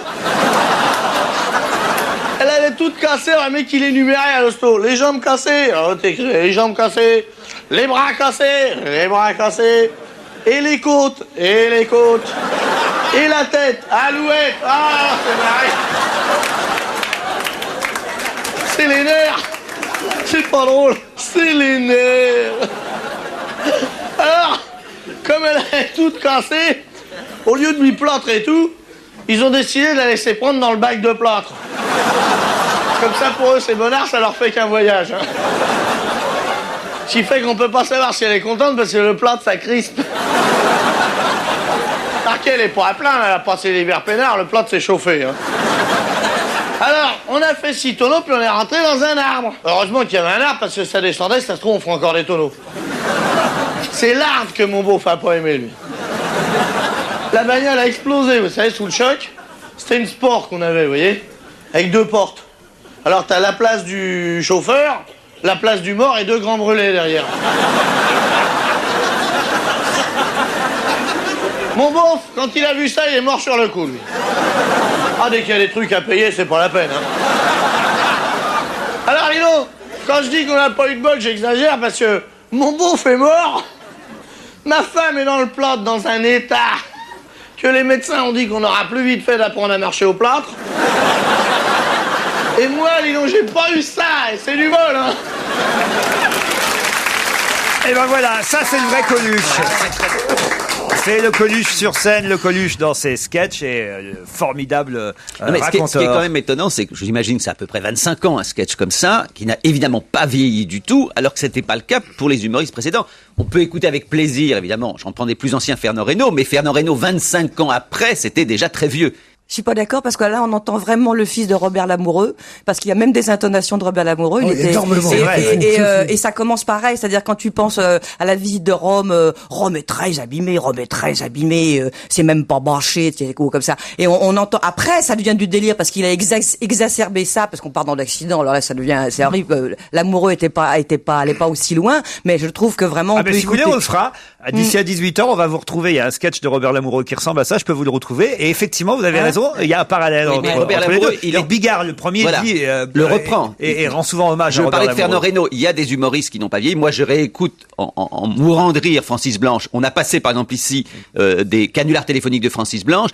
Ils ont un rythme qui ne correspond pas du tout au rythme que les gens écoutent aujourd'hui. Donc, malheureusement, ça vieillit. Ça vieillit terriblement. C'est moins bon. Ça n'a pas vieilli. Fernand Reynaud était déjà vieux quand il travaillait. Hein, oui, c'est vrai. Bon ben voilà, Laurent Baffy. Oui. C'était un bon choix, ça. De vanne ou d'invité ou... Non, le sketch était formidable et moi ça me rappelait l'époque où j'ai découvert Coluche, ce qui m'a mis une claque incroyable, une de plus à l'époque. Et j'avais enregistré ça sur un mini cassette et j'écoutais ça à longueur de journée et j'avais fait découvrir ça à mes parents qui étaient partagés entre le côté drôle et puis ils étaient un petit peu choqués quand même de tout ce qu'il balançait à l'époque parce qu'il a été très très loin. Coluche. Et si aujourd'hui on peut dire des conneries autour d'un micro, c'est en grande partie grâce à lui aussi. Hein. Ça c'est vrai. Et lui-même disait que c'était grâce à Yann et Francis Blanche et qui ont inventé justement ce style et à bâton rompu et à dire des horreurs et à faire du culturel grossier quoi. Et il leur rendait un hommage sans embâche. Lui c'est le langage aussi qu'il a révolutionné, surtout à la radio et à la télévision, c'est-à-dire qu'il employait des mots, que même Jean-Yann ne prononçait pas encore à la télévision et à la radio. C'est ça aussi qui a été le bouleversement et qui fait qu'effectivement la moitié de la France au départ le détestait. Et justement, on y revient, surtout parce que le dernier comique à la mode, mais ça reste étonnant, mais moi je me souviens pour ma génération, enfin la génération de mes parents, c'était Fernand Reynaud justement, et que quand Coluche est arrivé, je crois que c'était pas longtemps après la disparition de Fernand Reynaud, et les gens disaient il ne remplacera jamais.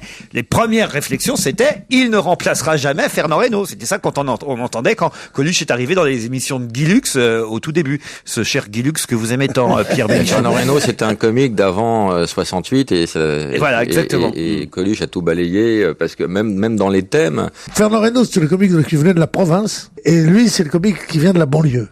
C'est le premier qui est parlé banlieue, Coluche, et qui parlait comme ce qu'il était, quoi, un petit prolo, un vécu avec son copain Bouboule, qui était plus Coluche que lui encore, parce qu'on a toujours quelqu'un qui est plus soi-même que soi quand on est une vedette. Qui est plus Pierre Bénichou? Mais non, moi j'ai connu le vrai Belmondo, j'ai connu le vrai. Mais c'est vrai, qui sont des clones comme ça, qui ont l'air d'être des clones, et en fait, c'est la vedette qui est le clone de l'autre. Bon, peu importe. J'ai connu le vrai Belmondo, ça c'est quand même... Ceux qui ont compris peuvent nous écrire, il y a sûrement une adresse. Tu vois très bien ce que je veux dire.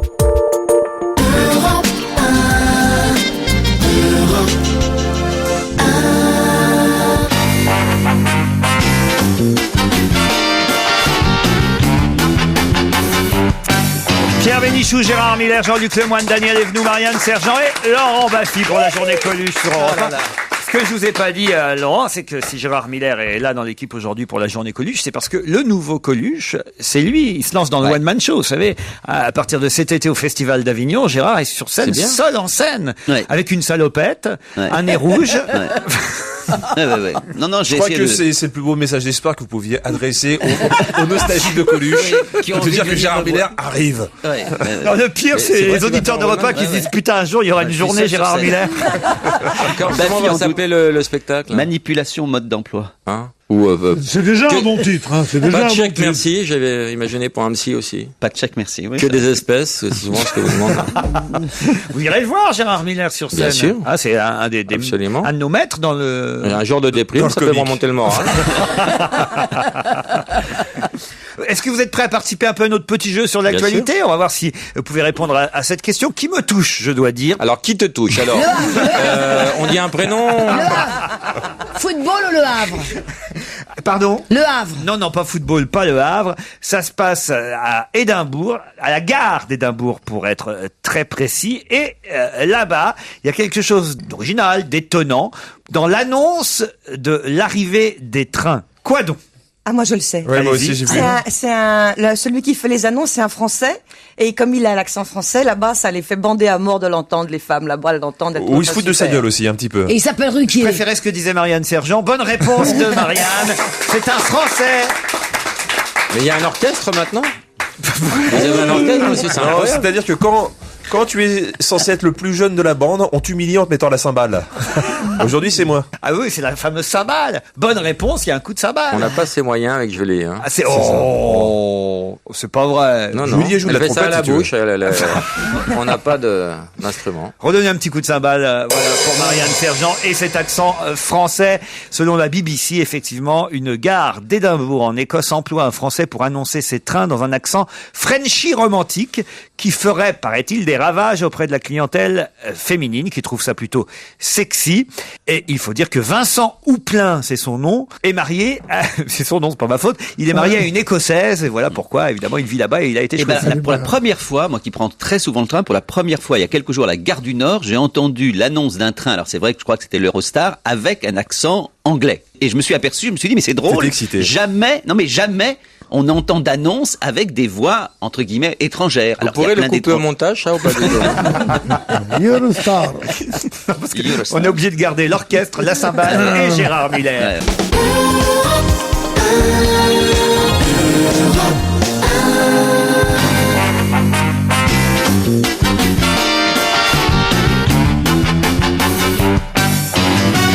C'est l'heure de Serge Liado au téléphone. Bonjour Serge. Bonjour à tous. Bonjour les Laurent. C'est bien, on va pouvoir faire jouer Laurent Baffy à votre quiz. Super, je sais qu'il est très très fort à ça. Parce qu'il y en a quand même 4 encore à identifier sur le quiz spécial Europe 1 et les animateurs chroniqueurs qui sont passés par ici et qui ont essayé de chanter. Je dis bien essayé parce que c'est pas toujours probant. Je pense que vous allez en reconnaître quelques-uns, Laurent Baffy. Il y en a eu quand même 9 déjà d'identifiés hier. Il fallait donc retrouver les 4 manquants. On a un auditeur ou une auditrice, un auditeur qui s'appelle Philippe, qui habite Nantes, qui a trouvé la totalité des 13 noms à identifier. Bien. Vous pouvez intervenir quand vous voulez, dès que vous reconnaissez sur l'antenne un des 13 noms. C'est parti. Peu à peu, je t'oublie, comme le prénom d'un homme, comme une photographie. Ça, c'était Maryse Gildas. Ma météo, c'était ses yeux. Quand il brillait, Laurent, enfin voyons. On était de... Jean-Marie Bigard. Jean-Marie Bigard. Je cherchais des animateurs d'Europe 1. Oh, celle qui est rousse. Valérie Mérès. Ah non. C'est ceux qui sont passés dans l'émission. D'accord. Vive la République, les droits de l'homme. Daniel. C'est honteux, Jacques Daniel. Martin. C'est Jacques Martin. Tous ces arbres tropicaux vous incitent au béco. Allons-y, mon coco. Ah oui, sous la papa, les tutus, Sim. les pas les tuvis. Marie Laforêt. Pas loin. D'ailleurs, je n'aime que les grandes blondes. Tiens, celle-là. C'était Pierre Palmade. Ah oui. C'était Marlène.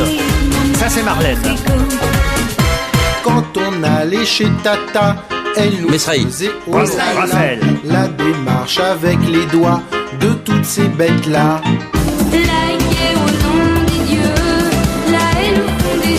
Maureen Dor. Maureen Dor, exact.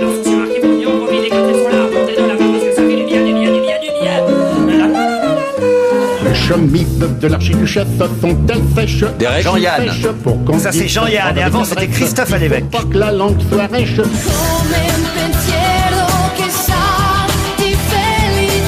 Claude Sarraute. Evangélie. Sympathique, c'est inouï. Marcel Amont. Marcel Amont. Bravo, Laurent Baffy. C'était pas mal, quand même. Excellent. C'est donc notre auditeur qui s'appelle Philippe qui remporte le fameux filet garni. Comme chez vous, il y a un filet garni aussi. Voilà. Ouais. Alors nous, dans notre filet garni, on a mis des places pour aller applaudir Fabrice Eboué au Comedy Club, Daniel Evenou dans les vacances de Josepha au théâtre Rive Gauche, des places pour la pièce de Jean-Luc Lemoyne, Amour et Chipolata au théâtre Le Temple. Christine Bravo offrait un body pour bébé. J'imagine que vous savez que Christine se lance désormais absolument. dans la confection pour enfants. Absolument, on l'a eu. Vous avez que des merdes dans votre filet garni, Laurent? Non, on a eu un vélo comme toi, un beau vélo à 2300 moi aussi, euros. hein, genre même moi aussi, à Avignon toujours. Hein. Et puis on avait aussi un paréo offert par Rodolphe Godin. Hein. Et votre fils aussi, Serge Liado, Sébastien Liado, qui se produit au Jazz Club Lionel Hampton Au à Méridien. l'hôtel Est-ce que je peux Méridien. rajouter 2 places pour Toc Toc? Ah bah bien sûr, Voilà. c'est toujours à l'affiche en ce moment. Toujours, c'est la dernière semaine. Dernière semaine de Toc Toc, c'est au Palais Royal. Voilà. Voilà, beau filet garni pour notre auditeur. Et Et bravo. en prime évidemment, une chanson flash, Serge. Brico, Qu'est-ce qui a oui. changé depuis que Coluche nous a quittés? Hein, on se le demande. Il est parti un 19 juin, il y a 22 ans, ciao Pantin, et pourtant encore maintenant. Il y a devant les restos du cœur des files d'attente dont la longueur prouve qu'il y a 20 ans ce qui était urgent l'est encore plus maintenant, 22 ans, et pourtant ceux qui ont de l'argent l'étalent tous en ce moment. Ostensiblement, s'il revenait maintenant, lui qui était militant constaterait que la provoque a changé de camp. Merci Serge Liado pour ce petit hommage à Coluche. On va libérer notre ami Laurent Baffy qui est réclamé par Guillaume Durand pour préparer la tranche d'infos suivante. Et pour faire plaisir à Gérard Miller, on va diffuser un sketch qui a rendu célèbre et ultra populaire son prénom, Gérard. Tel père, tel fils. Gérard, il faut des super.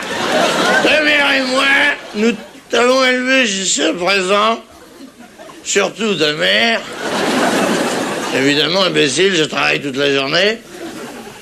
Je dis pas que l'élever Bigot, c'est pas du boulot. Je dis chez ta mère, en dehors de chez l'élever tes frères et sœurs, elle a rien à foutre.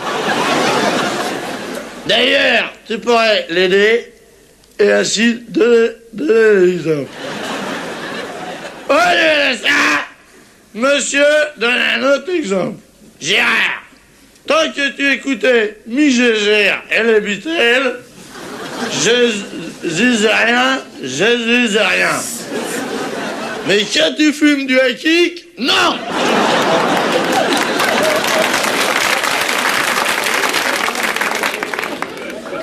Ta mère en a trouvé dans tes poches et tu nous empêches les cabinets. Gérard, j'ai été trop bon avec toi lorsque tu as abandonné lâchement tes études. Tu aurais pu aller jusqu'au bac pour faire plaisir à ta pauvre mère. Et puis, si tu avais eu ton bac, tu aurais pu rentrer. Tu aurais pu être... chômeur, oui. Mais au moins, tu aurais été un chômeur honnête. Oh là là, ça! Monsieur fume du hakik avec les biclites. Fais attention, Gérard. Fais attention. Tu es sur une pente savonneuse. Croisant l'expérience d'un vieux routier. Sympa. Aujourd'hui, c'est un petit verre qu'il te faut, mais demain, tu en feras tout un paquet. Sans parler que de compter de la honte qui retombera sur ta pauvre mère. Oui, ben moi, je m'arrange. Je te demande pas ton avis, je m'arrange avec la honte. S'il te plaît, je traite directement. Je te demande... C'est pas moi qui suis en cause. Bon, s'il te plaît, Gérard! Oui, ben le pinard, c'est pas interdit que je sache. Voilà, il doit quand même y avoir une raison. Hein? Ah, elle est jaunie, la jeunesse. Hein? Le contraire, si tu veux. Nous, comme jeunesse, on avait la guerre mondiale. Mondiale, on avait la guerre. La restriction, pas de pinard, rien. On a souffert, hein. Alors après, quand ça a été fini, tout le monde s'est mis à fêter l'armistice d'un seul coup.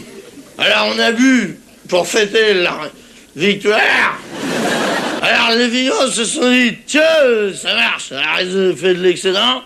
Et depuis, nous on picole pour éponger l'excédent, mon petit pote.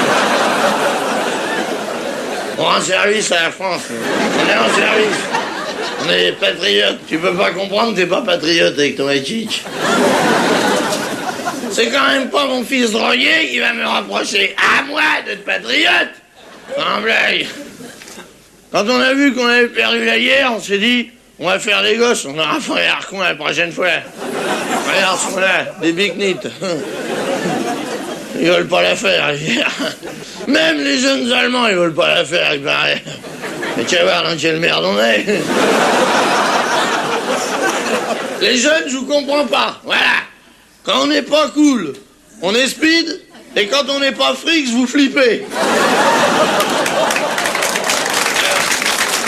Ah oui. Vous intéressez pas aux journaux, vous regardez pas la télévision, vous suivez même pas le football. Tu sais qui c'est, toi? UG6, Sabaski, copain, businessy? Je sais pas. Voilà. C'est les plus grands Français qu'on a eu du monde. Ignore. Mais vous, les bicnites, vous enfermez dans les pioles avec du hakik et vous chantez des chansons tristes. Ah, triste, vous êtes triste. Ah, triste. À 40 ans, vous serrez des lois humaines. Quand on voit la tristesse des bicnites, on comprend pourquoi c'est interdit le hakik.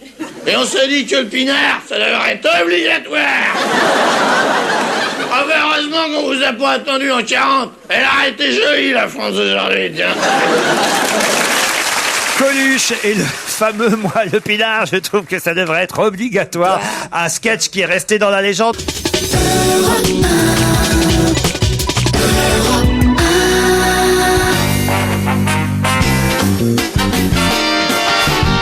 Marianne Sergent, Daniel Evenou, Jean-Luc Lemoyne, Pierre Bénichou et Gérard Miller. On a entendu ce matin sur Europe 1 chez Jacques Pradel Maryse Gildas, et c'est vrai que Maryse a partagé pendant de longues années les émissions avec Coluche ici sur Europe 1 et que il est normal qu'elle en garde un excellent souvenir. Je crois même, elle raconte souvent l'anecdote que Coluche avait insisté pour que ce soit elle qui soit à ses côtés, parce qu'à un moment donné, elle devait aller assister Michel Drucker, et Coluche avait dit, tu peux pas me faire ça, il faut que tu restes auprès de moi. Mais on oublie souvent, et moi je sais qu'en tant que, et je devais être étudiant à l'époque, les premières émissions de Coluche sur Europe 1, et pour moi c'est les meilleures, c'est la première période de Coluche, c'est aux côtés de Robert Villard, qu'il appelait Chichinou. Alors, c'était Francis Blanche qui l'avait appelé le premier Chichinou. Oui, mais Chichinou. qu'on continuait à appeler Chichinou. Et Robert Villard et Coluche sur Europe 1, c'était la première période de Coluche à la radio, ça a été une révolution. Peut-être la meilleure partie, parce que c'est vrai que dans la deuxième partie, même s'il continuait à être excellent, il racontait surtout des blagues, c'était un peu les roucasseries, quoi. Voilà, c'est-à-dire que c'était une façon marrante de raconter des histoires. Ça veut dire que vous étiez pas fan des roucasseries. C'est pas ça, mais c'est qu'on est tous capables de raconter des histoires à peu près. Il suffit de prendre 10 000 bouquins d'histoire et puis de chercher les meilleurs dedans. Mais en revanche, dans la première partie de la période radio de Coluche, avec Robert Villard, il y avait de la création. Je pense qu'il n'y avait pas un type qui s'appelait Bambou ou quelque chose qui était à côté de lui. J'arrive plus à me rappeler exactement des noms, mais il y avait toute une équipe autour de Coluche. Robert Villard, ce qui avait génial, c'est que c'était le meilleur. Il y avait Jean-Jean. Il y avait Jean-Jean, voilà, exactement. C'était le meilleur rieur du monde, Robert Villard. Il se marrait tellement que, et tous les gens avec qui il a travaillé, donc Coluche, il était obligé de le ranimer chaque fois qu'il était Dites, je vous aurais pas confié un DVD les uns les autres, là, parce que quand même, on va continuer à faire cette émission comme d'habitude. Ah oui. Et chaque jeudi, on conseille à nos auditeurs, ou pas d'ailleurs, un DVD qui est sorti. Et là, j'ai donné ce DVD à Gérard Miller, Marianne Sergent et Pierre Bénichou. Le DVD, c'est celui du film Je suis une légende avec Will Smith. Vous l'aviez vu, vous, Jean-Luc Lemoyne? Du tout. Ah, c'est dommage. Pour une fois qu'il y avait un film intéressant, on aurait pu vous le donner aussi. Non, justement, c'est pas dommage. Ah bon, pourquoi? Alors, allez-y, vous, Marianne. Bah, je sais pas, peut-être qu'un de nos camarades peut faire le pitch, comme on dit. Non, allez-y, vous.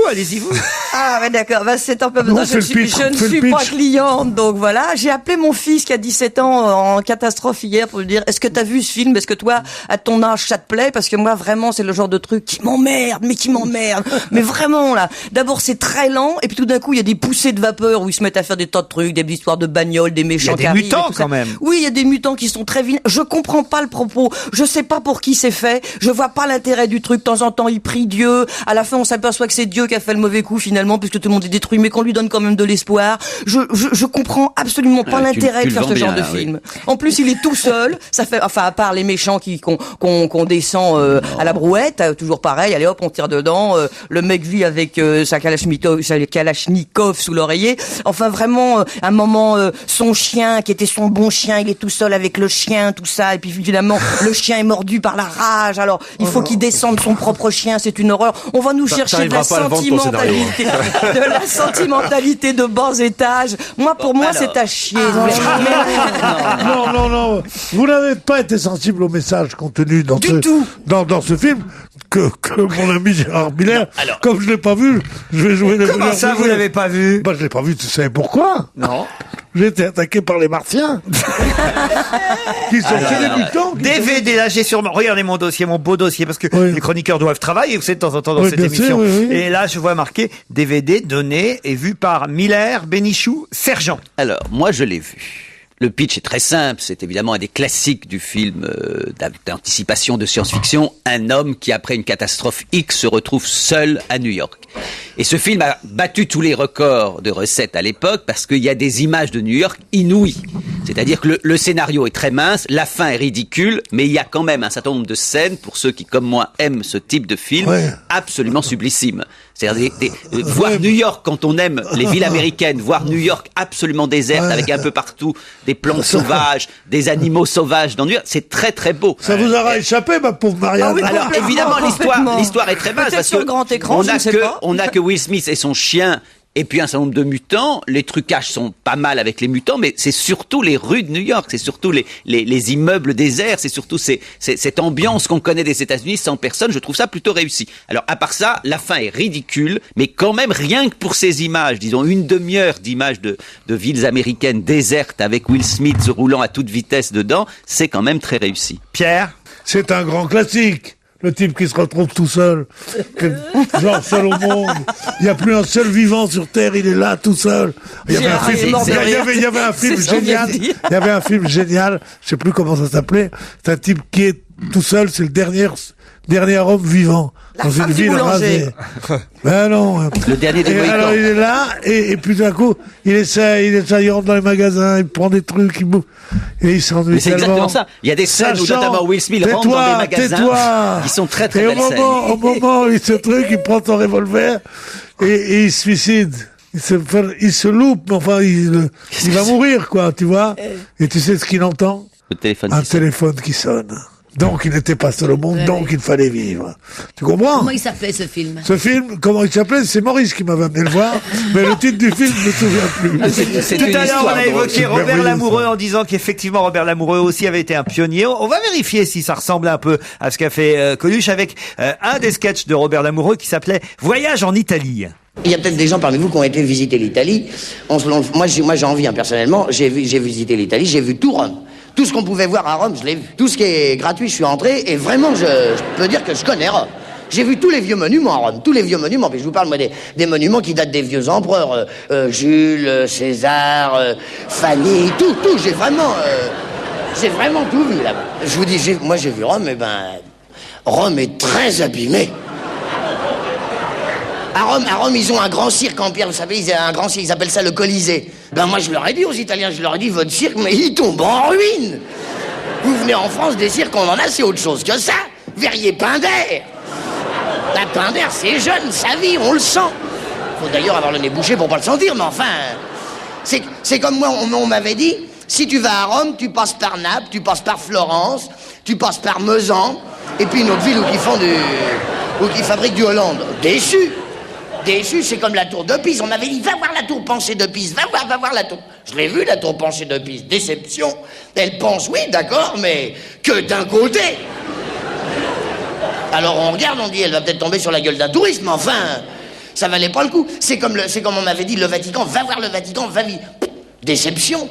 Pensez que le Vatican, il y a 48 salles à visiter. Un départ toutes les 20 secondes, 15 personnes, mâles et femelles.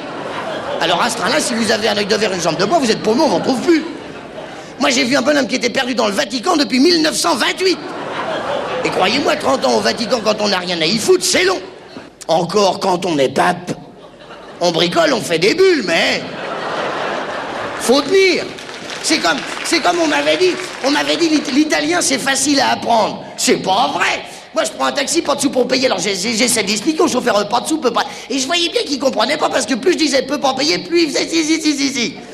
Après, j'ai vu qu'il avait compris, sans quoi, pas de raison pour qu'il me foute un coup de manivelle sur la gueule. Mais enfin, c'est pour dire. C'est comme les spaghettis. On vous dit, les spaghettis, c'est de la pâte. C'est pas vrai. Le spaghetti est vivant. La preuve, vous en prenez avec une fourchette, vous le mettez comme ça, vous fermez les yeux, crac, vous l'avez autour du cou. Alors... Et voilà Robert Lamoureux, et c'est vrai quand même que voilà, ça rappelle le sketch qu'on a entendu tout à l'heure de On n'a pas eu de bol. Il y a quand même une filiation. Mais oui, mais c'est aussi le rythme, c'est aussi la diction et le rythme qui fait que ça. Robert Lamoureux qui est toujours vivant, qui nous écoute peut-être et qu'on salue, qui est un des grands noms de l'humour, on le dit pas suffisamment souvent. Et auteur de théâtre. Et c'est vrai que Jean-Marie Bigard lui rend souvent hommage à juste raison parce qu'il a des sketchs formidables et c'est aussi un de ceux à qui on doit non seulement des pièces de boulevard à grand succès, mais aussi la fameuse 7e compagnie diffusée, qui est un des gros succès de cinéma en diffusion à la télévision, mais qui avait été aussi un gros succès de cinéma en salle à la sortie du film. La 7e compagnie, il y en a eu 3 ou 4 d'ailleurs au total, mais à chaque fois c'est un record d'audience dès que c'est rediffusé. C'est aussi signé Robert Lamoureux. Et c'était lui qui fait. Moi j'étais bercé par papa, maman, la bonne et moi. Des gens comme nous, il y en a des tas. Après je ne sais plus, mais c'est ça a bercé notre enfance. C'est la 2, mais on la mettra une autre fois. On fera une journée Robert Lamoureux un jour aussi sur Europe 1. Mais aujourd'hui c'était la journée Coluche. Excellent, la chasse. C'est pas encore tout à fait terminé l'émission. On se retrouve dans un instant.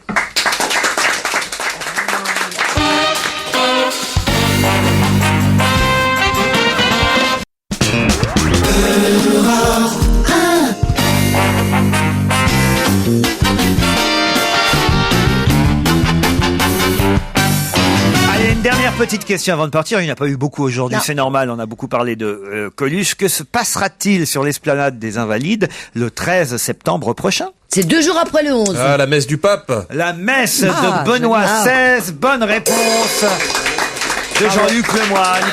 Eh oui, le plus catholique d'entre nous. Non, mais avec le nom que je porte, je suis obligé. Eh oui, eh oui, il vient pour les 150 ans de Bernadette, pas Madame Chirac, hein, mais pour les 150 ans de l'apparition de Bernadette Soupirou. Et j'ai dit Soupirou, Soupirou, pardon. Du 12 au Spirou. C'est Bernadette Spirou, c'est la femme du groom. À ne pas confondre avec Bernadette Soubeirou. Voilà. Bon, enfin, voilà, grande messe sur l'esplanade des Invalides le 13 septembre. On attend 150 000 personnes. Ça me fait rire toujours quand on sait longtemps à l'avance comme ça combien il y aura de personnes. Hein? Parce que je suppose qu'il y a des cars qui sont réservés, qu'en plus chez les catholiques, ils ont déjà dû s'inscrire, ils sont très bien organisés, donc j'imagine. Un mot aussi sur l'affaire du jour qui fait la une du Parisien. On n'a pas parlé, le maire de Vigneux dans l'Essonne qui avait prêté un gymnase municipal pour un tournoi de basket intermosquée, strictement interdit aux hommes, avant de finalement renoncer parce qu'il s'est aperçu que quand même il y avait quelques tensions dans la ville à ce propos. On parlait à juste titre évidemment de communautarisme et on donne quelques exemples. Interdit à qui? Interdit aux hommes, puisque c'était un tournoi féminin. Et 2 conseillers municipaux socialistes sont intervenus auprès du maire UMP en disant on ne peut pas interdire un tournoi de basket féminin aux hommes, dans le public hein, évidemment, parce que ça. Mais voilà, un tournoi. Dire c'est assez curieux, un tournoi intermosqué. Je trouve ça curieux. Est-ce qu'on appelle ça intermosqué? Enfin, ce qui serait un terme désagréable pour dire qu'il y a des musulmans qui y jouent, ou est-ce que c'est l'appellation l'appellation exacte? C'est l'affiche. C'est vraiment un tournoi intermosqué. Je trouve que c'est honteux. S'il y avait un tournoi inter-église ou un tournoi inter-synagogue, on dirait qu'est-ce que ça veut dire? On est en République. Et ça, c'est Sarkozy. Il veut tellement avoir la paix. Avec l'islam, qui encourage tous les communautarismes en disant c'est très bien, faites des trucs, tournoi intermosqué. Non mais intermosqué, ça pose aucun problème.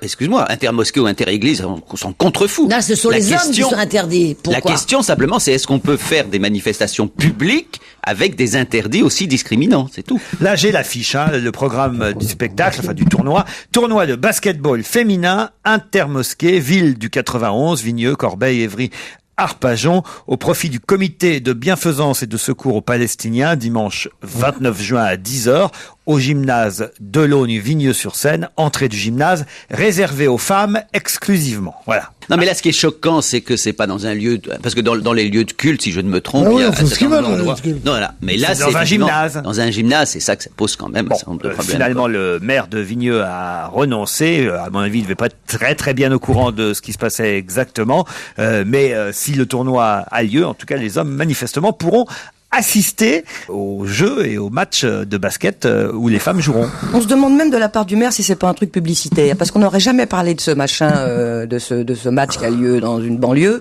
s'il avait pas fait ça. Je me demande si c'est pas un truc. Parce que là, t'as envie d'y aller au tournoi ou pas du tout, mais c'est le fait qu'on en parle, puisqu'il paraît que les gens sont suffisamment cons pour fonctionner la publicité. Le maire le dit très bien, le maire de Vigneux dit je ne savais pas que c'était intermosqué et que les hommes étaient interdits d'accès. Dès le moment où j'ai su que c'était discriminatoire, j'ai interdit le prêt du gymnase. Moi, quand j'ai appris ça, j'étais intermosqué parce que c'est ça, moi. Non, vraiment. Je suis intermosqué. Non. Intermosqué. Non, mais ça va pas, sérieusement. S'ils veulent faire naître le racisme, tous tant qu'ils sont, et les juifs, et les arabes, à exacerber leurs différences comme ça, ils feraient pas mieux pour faire renaître le racisme. C'est ridicule, ces choses-là. En même temps, pour l'Euro 2008, si on avait prié un peu plus, peut-être qu'on serait encore qualifié. Allez, on se retrouvera demain entre 16h et 18h sur Europe 1, bien sûr. Retrouvez toute Europe 1 sur europe1.fr.